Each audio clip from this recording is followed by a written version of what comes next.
Bonjour à tous, je suis Steve Bouloux, gérant du cabinet de gestion de patrimoine Valitis Conseil, que j'ai créé en 1998. Je vous espère en bonne santé en cette fin d'année qui se profile. On peut dire que 2021 a été, tout comme l'année 2020 d'ailleurs, extrêmement particulière à tout niveau. Vous êtes nombreux à vous interroger et à m'interroger sur une question. Où et comment investir dans le contexte particulier de ce dernier trimestre 2021 et pour l'année à venir? J'ai bien sûr donné mon point de vue à certains d'entre vous lors d'échanges particuliers. Je viens de dresser un point macroéconomique et un point de la situation des marchés que je souhaite partager avec vous. Alors avant tout, la situation sanitaire. Elle s'est détériorée à l'approche de l'hiver, dans une forme de 5e vague, mais il n'y a en fait pas vraiment de stress lié à cette situation. En effet, les marchés estiment que la vaccination offre malgré tout un bon rempart et que les mesures restrictives qui pourraient être nécessaires ne seraient de toute façon pas aussi lourdes que celles que nous avons pu connaître. Les perspectives économiques, quant à elles, sont entachées par des événements conjoncturels tels que la détérioration des indicateurs de confiance liés aux 3e et 4e vagues et les disruptions logistiques. Mais pour les prochains mois, la poursuite d'une politique budgétaire accommodante nationale ou européenne et le maintien d'une politique monétaire protectrice offrent un contexte beaucoup plus favorable qu'après la crise financière de 2008. Les investissements privés repartent, les disruptions logistiques ont entraîné des relocalisations, des restructurations, des automatisations et donc des investissements importants qui eux-mêmes sont vecteurs de croissance. La situation fondamentale des entreprises est excellente, ce qui n'est jamais arrivé au sortir d'une crise majeure. La reprise accélérée en sortie de crise a permis aux grandes entreprises mondiales de faire preuve d'une grande générosité à l'égard de leurs actionnaires. En effet, les dividendes versés au 3e trimestre ont atteint un niveau record de 400 milliards de dollars.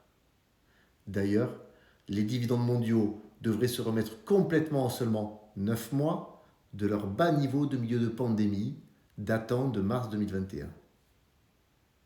Sur le front de l'emploi et donc sur le front de la consommation, les perspectives sont très encourageantes. Il existe donc bel et bien des leviers de croissance qui permettent de maintenir une estimation de la croissance au niveau mondial à 4 ou 5% pour l'année 2022. On peut encore parler de cycles favorables qui demeurent pour les marchés. Cependant, un sujet est sur toutes les lèvres. L'inflation, qui vient manger, rappelons-le, les rendements et détruire le capital en l'absence de rendement. Celle-ci sera-t-elle transitoire ou pas? Il y a un débat intense sur ce sujet, nous le savons tous. L'inflation est notamment liée aux difficultés d'approvisionnement qui devraient perdurer jusqu'en milieu d'année 2022. Mais il existe aussi des éléments structurels déflationnistes à long terme que l'on ne peut pas ignorer. Le vieillissement de la population en est un. Les avancées technologiques également. Elles nous permettent aujourd'hui, par exemple, de diminuer nos déplacements pour faire des rendez-vous, des formations, pour participer à des conférences. Ces changements de nos modes de fonctionnement contrecarrent donc bel et bien la poussée inflationniste actuelle.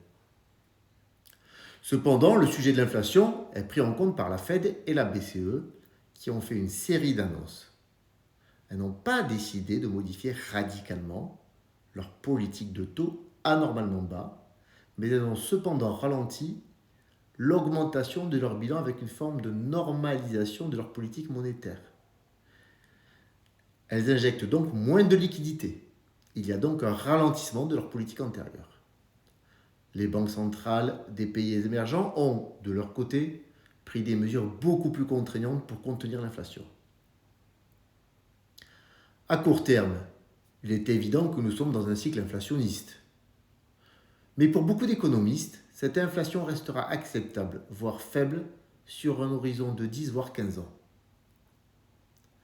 Dans ce contexte, comment investir sur les marchés? Alors d'abord sur les marchés obligataires. Au regard de la forte dette accumulée et des mouvements de hausse des taux, il y a un peu de méfiance et la nécessité de se protéger de la poursuite de ce mouvement de taux haussier. Cependant, il existe encore des opportunités à la disposition des sociétés de gestion qui, on doit le dire, ont développé un véritable savoir-faire en la matière. Du côté du marché action, le CAC 40 est aujourd'hui quasiment à un plus haut historique, notamment grâce au secteur du luxe. Le marché action est une bonne protection contre les risques inflationnistes et les hausses de taux. Certes, les valorisations sont élevées et à long terme, cela pèsera sur le rendement. Mais tout est toujours une question de comparaison. Le rendement du marché action restera bien meilleur que celui du marché obligataire. Et en période d'inflation, garder sa trésorerie en liquidité et dévaloriser son épargne.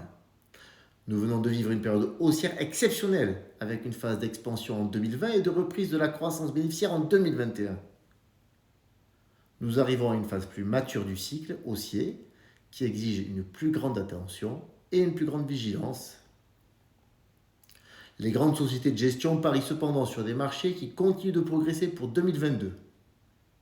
Il sera en toute hypothèse nécessaire de rester positionné sur le marché action dans des proportions évaluées pour chercher du rendement en cette période inflationniste où le faible rendement des outils plus sécuritaires sont dévorés par l'inflation. Attention toutefois, la période qui s'annonce sera plus complexe à gérer et à vivre émotionnellement que celle qui se termine. La rentabilité va diminuer et la volatilité augmenter. L'année qui s'annonce sera donc moins confortable et exigera d'avoir le cœur bien accroché. Mais à ce jour, les perspectives demeurent favorables pour envisager du rendement.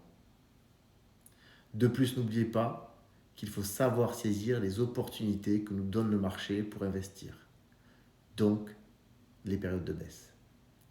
Je vous souhaite à toutes et à tous le meilleur et de bonnes fêtes de fin d'année.